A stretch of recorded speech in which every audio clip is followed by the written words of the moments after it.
What's shaking, faithful viewers? PsychTsunami back again with yet another informative and whimsical vlog update. Before I begin, I intend to take this potential opportunity and give dedication-infused honorable mentions, or shoutouts, to the following people. Zach Lasnik, renowned anime voice actress Michelle Knotts, Alex Arsenault from the Disaster Piece Committee, Christina Higginbotham, Doug Cowell from Big and Dogtoon Media, Nikki O'Shea Bean from Dragon Press, Brian Fitzgerald from Troll 2, Sterling Golden, Mike Maverick from Turnabout Entertainment, Stephen Del Rose and Sam Beto, Danny Diamond Machine Pryor, and Peter Hegarty, alias Robot Sex Music, or Robert Sex Music if you prefer, Cam Freitas, Michael D'Angelo from The Old School Game Show, Mike Lindquist from High Energy and Fancy Lad, Jen Jennings from Tiny Bits Productions, and of course the two Maxes, Baker and Clark from Medford and Malden respectively. I'd also like to point out why I haven't been in the best of moods, and or just playing myself lately. As much as it kills me to do this, no pun intended, and in all seriousness, for too long my mind's been juggling around in the most unlikely places, resulting in the chronic, unbearable losses of my personal property. Although I've been predicting this for the longest time, my recently gone missing retro Teenage Mutant Ninja Turtles wallet, which I just recently purchased last Independence Day, back in 2014, containing my college alumni IDs, my state issued ID, and even my recently preloaded Charlie cards in case my monthly pass expired, has been out of my sights for more than a month. And following a recent series of attempts to have it recovered, upon my recent visit to the Cambridge police station, amongst a few since last Friday, it was then that I realized, due to my lack of effort and ignorance in terms of responding to said crisis, it was recently disposed of. Disposed of!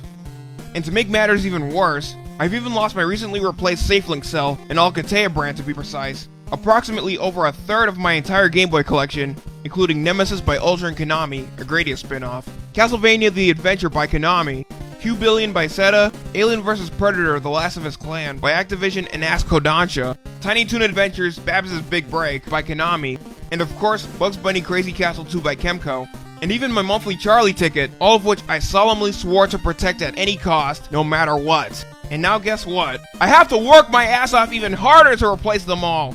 Seriously, I'd rather drown in toxic waste, wear a blindfold, and fall from the tallest skyscrapers head first, or even balance a group of live crabs on my back while swimming through a river of moose and manatee piss.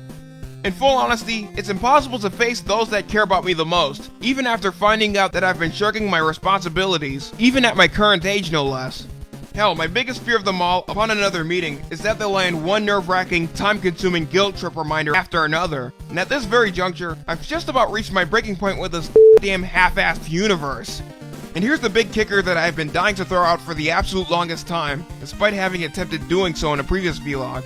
Due to not only this aforementioned myriad of personal issues, more of which I'll discuss in an alternate source, I have officially inclined myself as suicidal. In other words, I should have been dead a long time ago. Well, thank God I'm not the only one. Aside from attempted throat and wrist slittings, one of which was public in terms of the former, but every other attempt prior or thereafter was kept private, I've even experimented with hanging myself in unsuspecting public wilderness areas in the off chance that I'd bring my chaotic, flawed, half-assed existence to a screeching halt in a heartbeat, or to quote A Clockwork Orange, do myself in, to snuff it, to blast off forever out of this wicked, cruel world. One moment of pain perhaps, and then sleep forever and ever and ever. However, it wasn't too long before I researched stories of people like myself going through the same exact series of conflicts via BuzzFeed, much like yours truly, of course. And they're from 3 random contributors, 2 of which are anonymous, and one from one Michael Blackman.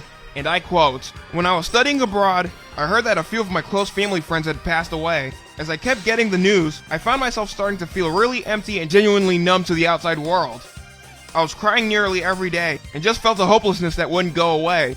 It was a strange feeling that I had never experienced before. During class, the only thing I could think about was getting back in my bed. About a month after dealing with this, I was diagnosed with, as he aptly quotes, seasonal depression. And it was really hard because all my friends wanted to go out and would practically make fun of me when I didn't want to. I felt embarrassed to tell them that I was going through it, and even worse, having to take medication for it. I would get stuck in conversations where people said that depression was just an excuse people make and it wasn't even a real thing. It's funny because I always questioned people suffering from the same thing. It was really hard, and it makes you feel even more isolated. It's strange because you begin to distance yourself from everyone, and relationships get really difficult and unbalanced. Luckily, I wanted to force myself off the medicine and try more of a homeopathic routine, and it worked.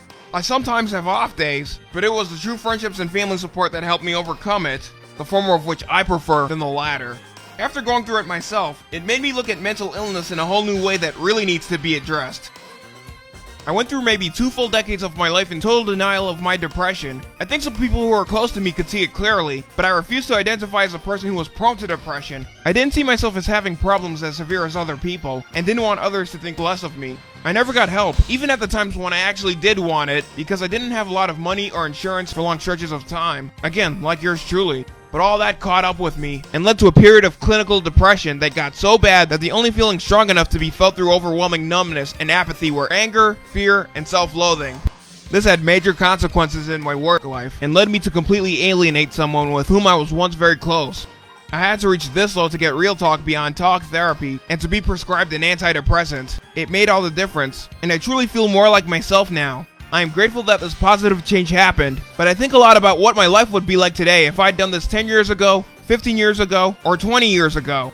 I urge other people, especially young people, to overcome their pride and do what they can to stop or at least manage destructive mental illness. It's a very hard thing to admit to having problems, but it's the only way you can hope to solve them. One of the saddest things in the world is to feel broken, and although you've somehow been figuratively ripped apart, you feel like you can never be put back together again. There are days when I ask myself, what are you staying here for? Most times, I don't even have an answer. Sometimes, I just don't want to be here anymore, and those are the toughest thoughts to deal with. But the days I truly cherish are the ones where I'm so overwhelmed with happiness that it feels like I can beat this depression. That happiness comes from friends and the jokes that we share with one another. It comes from family members and their unconditional love for me. I love when friends and family are able to penetrate the barrier of lies and insecurities that depression creates, allowing me to feel love. Those are the days that make life worth living, and those are the days that keep me fighting. The extremes of depression are the worst. One minute you could be on cloud 9, and in the next, you can feel like you've hit rock bottom.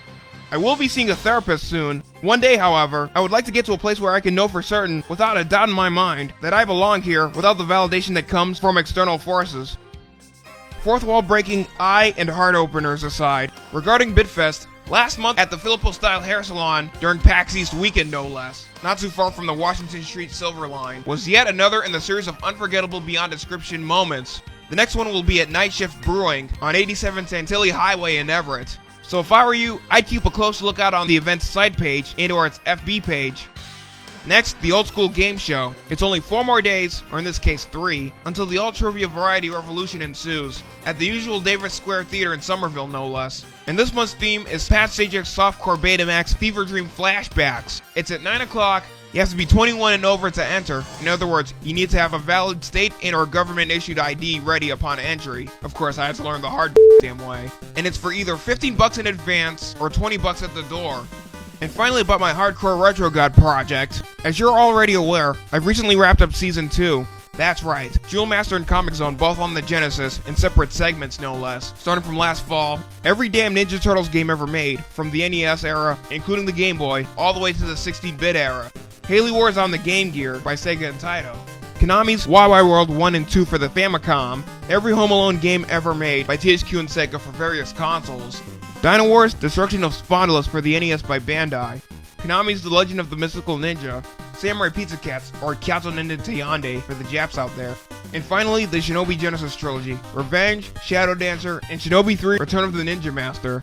And as usual, I have all videos housed in a playlist via YouTube, so refer to that via the link in the comments area and or the description area. That aside, as mentioned in my third vlog from winter 2014, yes, the one where I had the Santa hat on, I have yet to set my ultimate money-making marketing scheme in motion. Season 1 of the Hardcore Retro Guide will be made available here and or on another site, depending on my arrangements, on a 2-disc DVD set, as well as on limited edition VHS, complete with bonus content, including what the show's about, a making of featurette, if I get around to it that is, a reel of my personal retro gaming collection, and a swear word reel a la AVGN, to name a few.